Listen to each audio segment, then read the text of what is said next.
Hello students. तो आगे के वीडियो लेक्चर में हमने स्ट्रेस और स्ट्रेन दोनों टॉपिक सीख लिए हैं, राइट।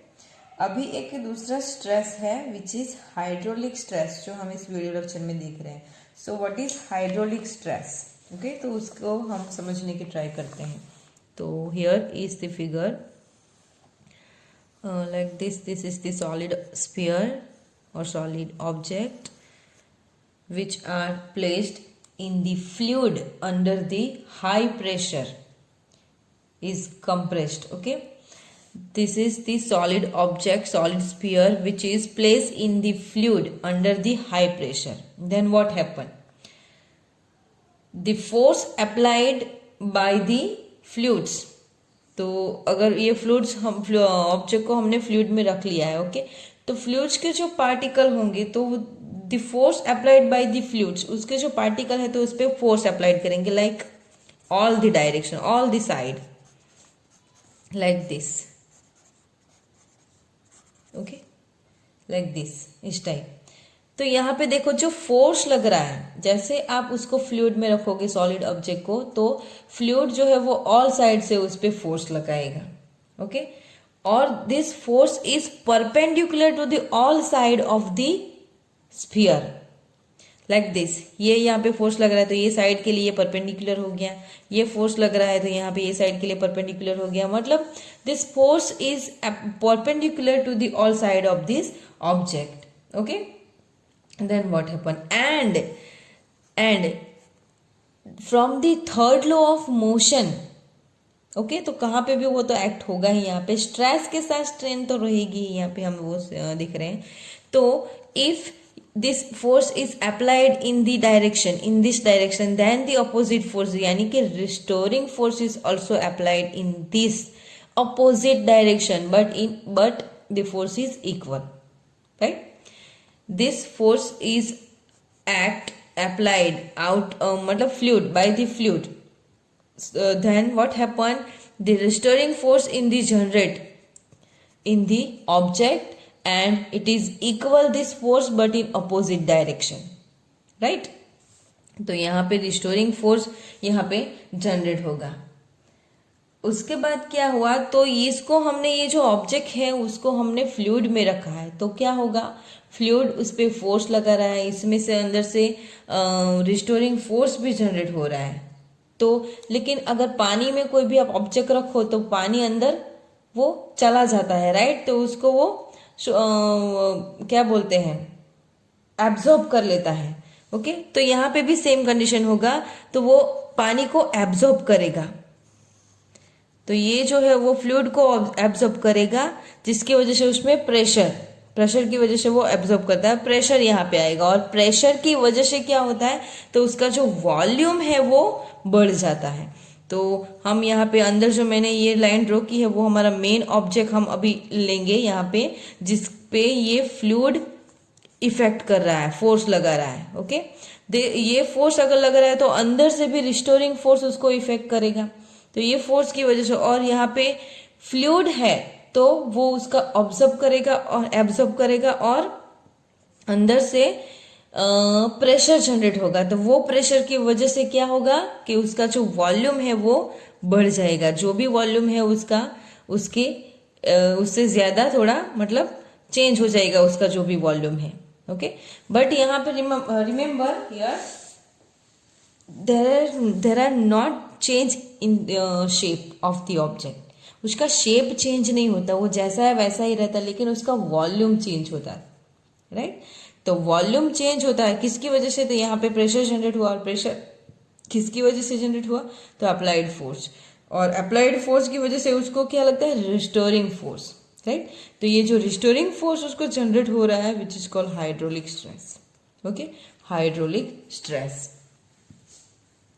ओके। तो ये जो है 2 मार्क्स के लिए आईएमपी है। क्या इसमें से मिलता क्या है हमें, हाइड्रोलिक स्ट्रेस? तो आई थिंक आपको समझ में आया कि here is the restoring force develop in the unit area, okay, the restoring force per unit area in this case which is called hydraulic stress, okay. तो हाइड्रोलिक स्ट्रेस की यहाँ पे फिगर है। एग्जाम्पल के लिए आप ले सकते हो grapes. Okay, grapes, dry grapes को अगर आप रखो वाटर में तो उसका जो है शेप एज इट इज रहता है, लेकिन वॉल्यूम बढ़ जाता है। ओके, तो वहां पे हाइड्रोलिक स्ट्रेस के हिसाब से ही आपको यहाँ पे समझ में आएगा। क्लियर? तो ये रही उसकी फिगर। और ये फिगर में तो यहाँ पे देखो चेंज क्या हो रहा है, तो वॉल्यूम चेंज हो रहा है। दैट मीन्स स्ट्रेन में क्या मिल रहा है, वॉल्यूम स्ट्रेन मिल रहा है आपको। स्ट्रेस तो यहाँ पे हाइड्रोलिक स्ट्रेस लगी रहा है, लेकिन हाइड्रोलिक स्ट्रेस की वजह से आपको कौन सा स्ट्रेन मिलता है, तो volume strain. Volume strain is equal delta v by v, क्योंकि मेन शेप उसका भी है, उसमें से डेल्टा वी जितना ही वो बढ़ जाता है यहाँ पे। तो volume strain is equal delta v by v. Clear? तो ये 2 मार्क्स के लिए आईएमपी है। और इसमें लिखना कितना है आपको, तो वो मैं यहाँ पे दिखा रही हूँ, आपकी बुक में है ही। तो आपकी बुक में in figure 9.2 D, in figure 9.2d, a solid sphere placed, वहां से यहां से स्टार्ट करके आपको कहां तक लिखना है वो मैं लास्ट पॉइंट दे रही हूं। ओके, तो वो लास्ट पॉइंट जो है वो आपका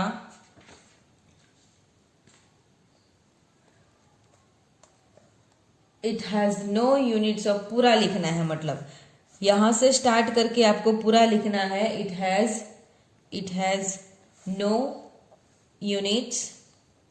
यूनिट्स और डायमेंशनल फॉर्मूला। क्लियर? तो यहां से स्टार्ट करके आपको यहां तक लिखना है, आपके बुक में ये आंसर है। क्लियर? जो मेन समझना था वो हाइड्रोलिक स्ट्रेस कैसे जनरेट होता है। तो the object is placed in the fluid under the high pressure. Okay, then what happened, the fluid is applied force on the body of surface. Okay, then what happened, the restoring force per unit area is generated in this case. Okay, which is equal and opposite in the applied force. Okay, so this restoring force is called the hydraulic stress. Okay, लेकिन hydraulic stress की वजह से क्या changes होता है, there are change in volume. Okay, there are change in the volume of the body. So stress की वजह से जो स्ट्रेन मिलती है वो हमारी वॉल्यूम स्ट्रेन मिलती है, which is delta v by v. Clear? Okay, तो आपको इस फिगर थियोरी में यहां से स्टार्ट करके इट हैज नो यूनिट्स और dimension formula, which is volume strain. जिसके पास नहीं है unit and dimension formula, strain के पास, कोई भी स्ट्रेन के पास यूनिट और डायमेंशन फॉर्मूला नहीं होता है। ओके, तो वहां तक आपको लिखना है। अभी हम नेक्स्ट टॉपिक देख रहे हैं साथ में, which is Hooke's law. Hooke's law,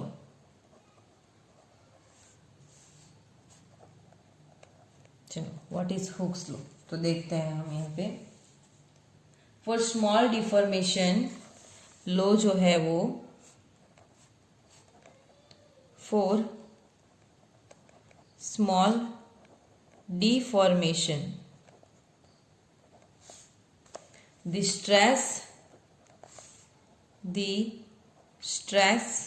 and strain are proportional to, for small deformation the stress and strain are proportional to each other. This is known as a Hooke's law. Okay, for small deformation the stress and strain are proportional to each other. This is called Hooke's law. So write in the equation form. So stress proportional to strain. Stress का symbol क्या हमने use किया था, sigma. Proportional strain का E, right. तो sigma proportional to E, then we take constant K into E, right, where k is the proportionality constant, where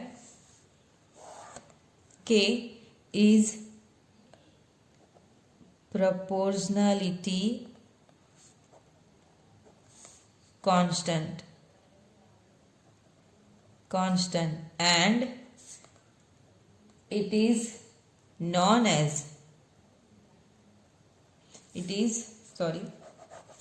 and it is known as modulus of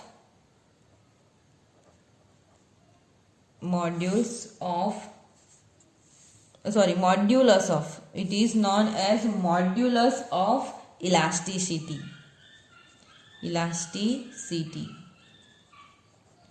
ये topic हमारा आगे आएगा तब हम देखेंगे, but here is the for Hooke's law for small deformation the stress and strain are proportional to each other.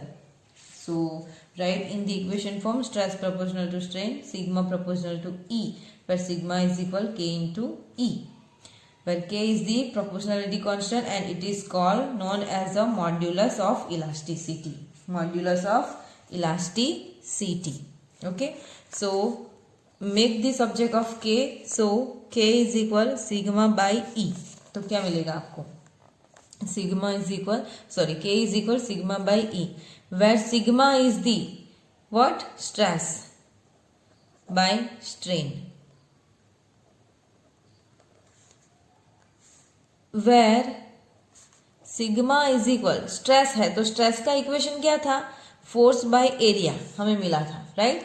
And ई यानी strain का equation, तो स्ट्रेन तो अलग अलग टाइप्स पे डिपेंड करेगी, उसका टेंसाइल स्ट्रेन है या फिर कंप्रेसिव स्ट्रेन है या फिर टेंजेंशियल है, शियरिंग है. तो चलो हम यहाँ पे टेंसाइल यानी लेंथ में चेंज के हिसाब से ले रहे हैं, L by L and E is equal delta L by N. Then put this value in this equation. K is equal sigma by E is equal sigma is equal F by area multiply E, यानी यहाँ पे term change हो जाएगी, delta L by L ना, तो delta L by L हो जाएगा यहाँ पे. तो उसका यूनिट क्या मिलेगा आपको? ये उसका इक्वेशन हुआ, राइट. ये उसका इक्वेशन हुआ. नाउ यूनिट ऑफ K क्या मिलेगा आपको? ये मीटर बाय मीटर तो कैंसिल हुआ, तो न्यूटन इंटू मीटर स्क्वायर ही मिलेगा आपको, माइनस स्क्वायर, राइट. और ये डायमेंशन फॉर्मूला MLT फॉर्म भी क्या मिलेगा आपको? तो M1 L-1 T-2 ही मिलेगा, right. This is this unit and MLT form same with the stress. Okay, तो ये जो है हुक्स लॉ है वो 2 मार्क्स में IMP है. Hooke's law is IMP for 2 marks. Okay, तो अच्छे से नोट्सबुक बनाओ और लिखो और प्रैक्टिस करो. साथ में अभी हम दूसरा एक टॉपिक ले लेते हैं यहाँ पे, तो वो है what is elastomers. What is elastomer? Okay, तो इलास्टोमर मीन्स क्या है? तो इलास्टोमर मीन्स ऐसा ऑब्जेक्ट जिसको आप जितना भी टेंजाइल करो, मतलब जितना भी खींचो तो उतनी उसमें डिफेक्ट स्ट्रेन आती है, और वापस आप जो रिफॉर्मेशन के लिए जो फोर्स दे रहे हो वो आप छोड़ दो तो वो वापस अपनी कंडीशन में आ जाएगी, विच इज कॉल्ड इलास्टोमर. तो हम यहाँ पे डेफिनेशन लिखते हैं. some substances are can be some substances which can be stretched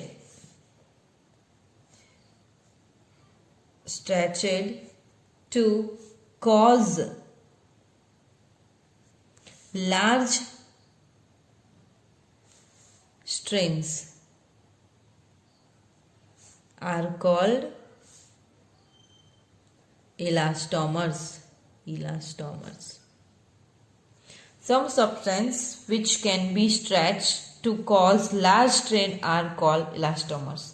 Like eraser, for example, eraser और रबर आप ले सकते हो. रबर एकदम क्लियर एग्जाम्पल है उसका, जो शेप में राउंड शेप में आती है ना, उसको आप जितना भी स्ट्रेच करो फिर छोड़ दो तो वो वापस अपनी मेन कंडीशन में आ जाती है. This type of substance are called elastomers. Okay. And दूसरा जो एग्जांपल आपको दिया गया है which is tissue of aorta. Tissue of aorta.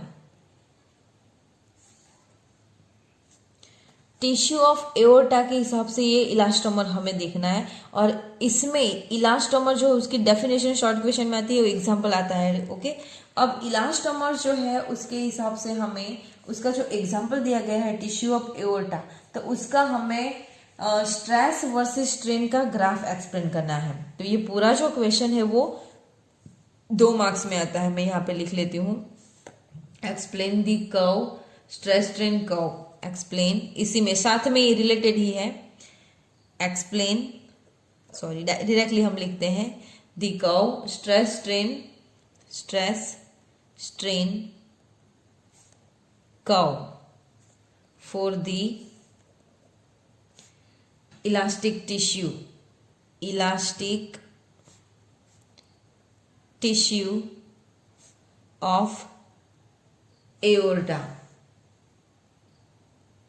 Okay. Stress strain curve for the elastic tissue of curve, तो वो हम यहाँ पे ड्रॉ कर रहे हैं अभी. तो वो कर्व जो है कुछ ऐसा है. This is strain on x axis and here is the stress on y axis. Okay. And the stress is in 10⁶ newton into metre minus square unit जो है वो. और स्ट्रेन जो है वो पॉइंट के हिसाब से 0.5 का डिफरेंस के हिसाब से वैल्यू आपको दिया गया है स्ट्रेस और स्ट्रेन का. तो यहाँ पे हुआ 0.5, यहाँ पे हुआ 1, same as here 0.5 and here is 1. Clear. तो ऐसा एक स्ट्रेन दिया गया है जिसका जो ग्राफ है, अब शायद प्रैक्टिकली हमें दिया गया होगा, तो उसका जो ग्राफ है वो लाइक दिस ऐसे आपको दिया गया है, ऐसे. ओके.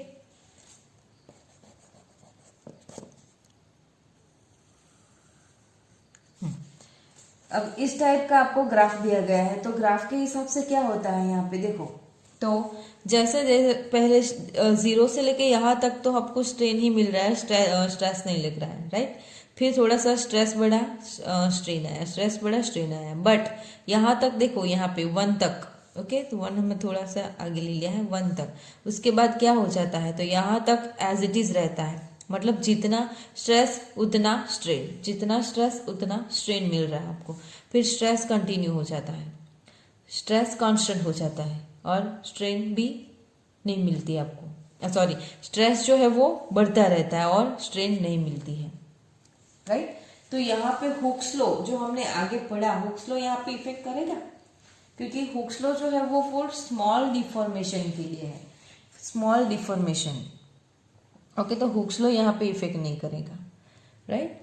क्योंकि स्मॉल डिफॉर्मेशन के लिए हुक्स लॉ जो है वो स्ट्रेस और स्ट्रेन बोथ आर सेम रहता है, प्रोपोर्शनल रहता है. यहाँ पे क्या है, तो स्ट्रेस देखो, स्ट्रेस कितना बढ़ रहा है और स्ट्रेन तो यहाँ पे कांस्टेंट ही है. राइट. तो यहाँ पे हम बोल सकते हैं from the Hooke's law stress is not proportional to strain. Right. From this graph. और ये ग्राफ जो है वो टिश्यू ऑफ एओर्टा का है. मतलब टिश्यू ऑफ एओर्टा के हिसाब से अगर हम देखें, जितना भी स्ट्रेस है उसके बाद उसको वो वापस अपनी इलास्टिसिटी कंडीशन में आ जाता है.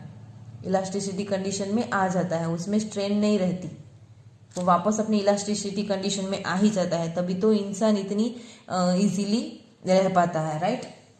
उसको कितना भी स्ट्रेस हो, उसकी एओर्टा को कितना भी स्ट्रेस हो, तो वापस वो अपनी मेन मतलब इलास्टिसिटी कंडीशन में आ ही जाता है. इसीलिए उसको इलास्टोमर बोला गया है. क्लियर. तो यहाँ पे जो है हुक्स लॉ फॉलो नहीं होता. Y?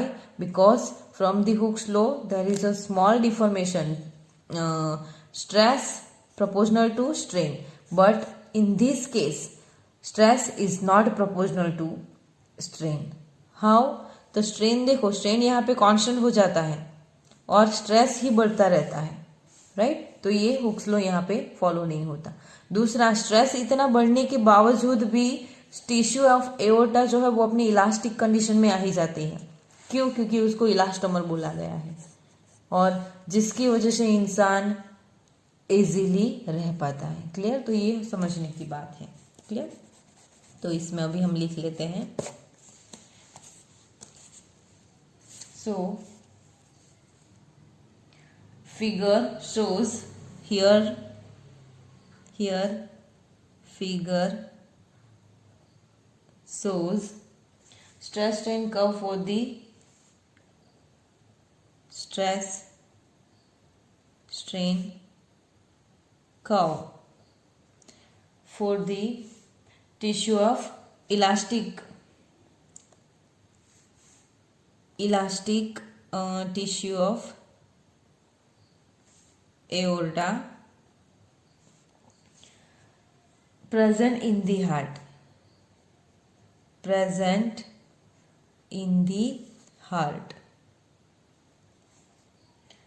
Note that although elastic region is very large, यहाँ पे लिख रही हूँ मैं, note that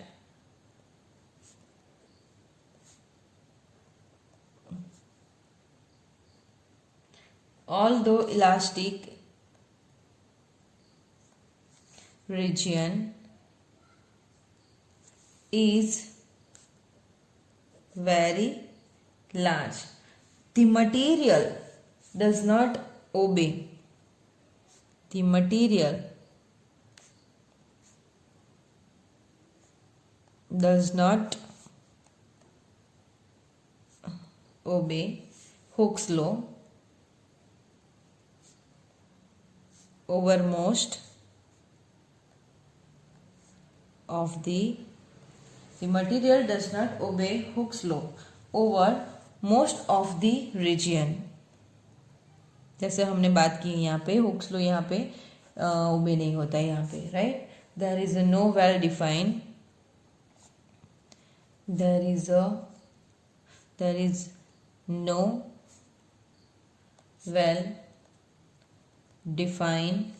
plastic region. मतलब क्या? there is no well defined plastic region. that means कि यहाँ पे कोई भी प्लास्टिक जैसा नहीं दिख रहा है, बिकॉज व्हाट इज प्लास्टिक? जिसको आप एक बार स्ट्रेस दो तो उसका शेप, जैसे स्ट्रेस दिया आपने, जैसा शेप रखा वैसा ही रह जाएगा, एज इट इज, वो वापस अपने कंडीशन में नहीं आएगा। यानी कि यहाँ पे प्लास्टिक जैसा नहीं दिख रहा है, राइट? प्लास्टिक यानी एक बार जैसा शेप है उसमें आप फोर्स दो और उसके बाद जो आपको शेप मिलेगा वही रह जाएगा, उसका जो इनिशियल शेप था वो नहीं मिल सकता आपको। Okay, so there is no well defined plastic region. Clear? तो ये भी थियोरी जो है वो आपके लिए आईएमपी है, इलास्टोमर फॉर 2 मार्क्स, जिसमें ये जो कर्व है आपको stress strain curve for the elastic tissue of aorta. Okay, तो कैसे हमारी बॉडी में वो वर्क करता है तो वो उसी के हिसाब से हम यहाँ पे ले रहे हैं। तो फर्स्ट इज हाइड्रोलिक स्ट्रेस, जो कितना लिखना है मैंने आपको बोल दिया है। सेकंड इज हुक्स लॉ, जो इसमें जो लिखा है उतना ही लिखना है ये तो, और इलास्टोमर ये भी आपको इतना ही लिखना है। ओके, जो थियोरी पोर्शन लॉन्ग होती है वही मैं आपको बुक में से लिखने के लिए बोलती हूँ। Okay, clear? तो वो आपको लिखना है बुक में से। दूसरा, अगर कोई भी प्रॉब्लम हो तो आप टीचर का कांटेक्ट कर सकते हो। Thank you.